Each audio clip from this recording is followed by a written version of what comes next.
Assalamualaikum warahmatullahi wabarakatuh. Nama saya Fajar Setiawan, absen 23 dari kelas 12 MIPA 2. Saya akan membacakan tentang ketentuan pernikahan dalam Islam.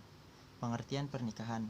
Secara bahasa, arti nikah berarti mengumpulkan, menggabungkan, atau menjodohkan. Dalam Kamus Besar Bahasa Indonesia, nikah diartikan sebagai perjanjian antara laki-laki dan perempuan untuk bersuami istri dengan resmi atau pernikahan. Sedang menurut syariah, nikah berarti akad yang menghalalkan pergaulan antara laki-laki dan perempuan yang bukan mahramnya, yang menimbulkan hak dan kewajiban masing-masing.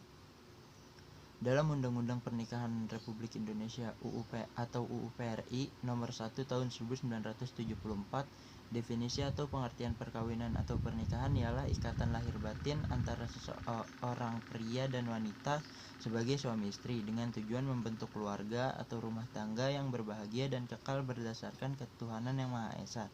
Pernikahan sama artinya dengan perkawinan. Tujuan pernikahan: seseorang yang akan menikah harus memiliki tujuan positif dan mulia untuk membina keluarga sakinah dalam rumah tangga. Di antaranya sebagai berikut. Yang pertama, untuk memenuhi tuntutan naluri manusia yang asasi. Rasulullah bersabda, wanita dinikahi karena 4 hal. Yang pertama karena hartanya, yang kedua karena kedudukannya, kecantikannya, dan karena agamanya. Nikahilah wanita karena agamanya, kalau tidak kamu akan celaka. Hadis riwayat Al-Bukhari dan Muslim. Yang kedua, Allah Subhanahu wa taala berfirman dalam surat Ar-Rum, surat yang ke-30 ayat 21, yang artinya, dan diantara tanda-tanda kebesarannya ialah Dia menciptakan pasangan-pasangan untukmu dari jenismu sendiri, agar kamu cenderung dan merasa tentram kepadanya, dan Dia menjadikan diantaramu rasa kasih dan sayang. Sungguh pada yang demikian itu benar-benar terdapat tanda-tanda kebesaran Allah Subhanahu wa taala bagi kaum yang berfikir.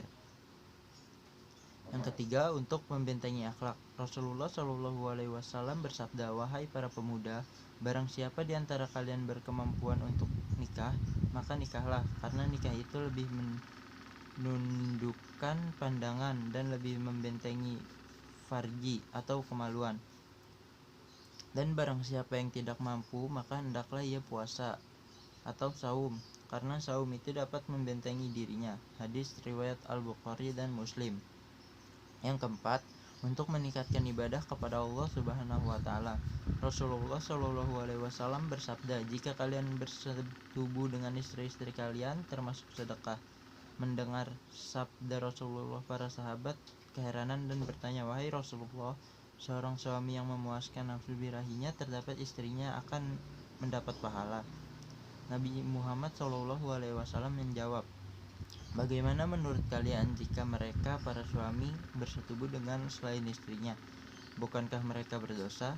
Jawab para sahabat, iya benar. Beliau bersabda lagi, begitu pula kalau mereka bersetubuh dengan istrinya di tempat yang halal, mereka akan memperoleh pahala. Hadis riwayat Muslim. Yang kelima, untuk mendapatkan keturunan yang solih.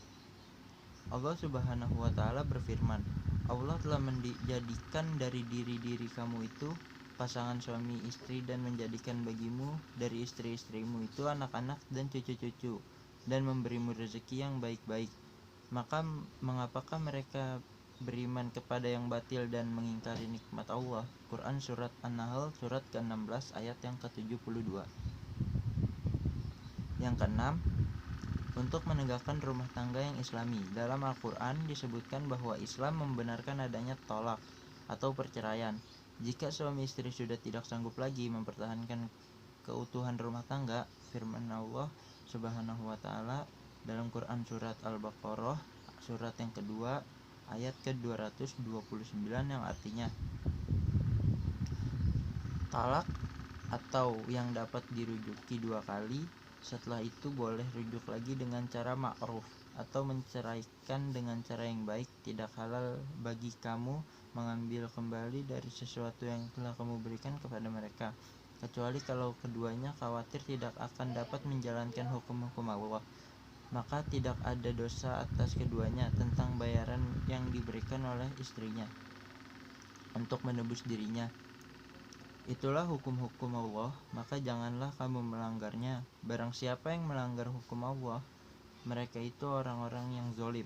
Quran Surat Al-Baqarah surat kedua ayat 229.